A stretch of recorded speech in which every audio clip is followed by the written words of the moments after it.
आपण बघत आहात AKP न्यूज मराठी. आपला आवाज आपली ताकद. सबस्क्राइब करा, शेअर करा, लाईक करा. AKP news Marathi.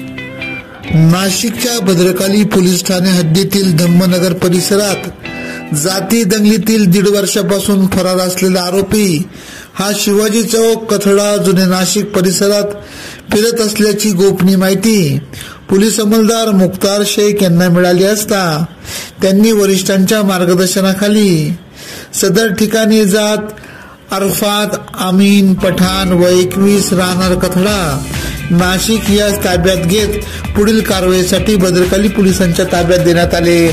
सदरची कामगिरी गुन्हे शाखा युनिट क्रमांक 1 चे वरिष्ठ पोलीस निरीक्षक मधुकर कड यांच्या मार्गदर्शनाखाली पोलीस उपनिरीक्षक सुदाम सांगळे, पोलीस हवालदार प्रदीप मसदे, प्रशांत मरकड, विशाल काठे, नाझीम खान पठाण, विशाल देवरे, मिलिंद सिंग परदेशी, रोहिदास लिलके, मुख्तार शेख, सुखराम पवार आदींनी केली. AKP न्यूज साठी क्राईम रिपोर्टर फिरोज पठाण, नाशिक.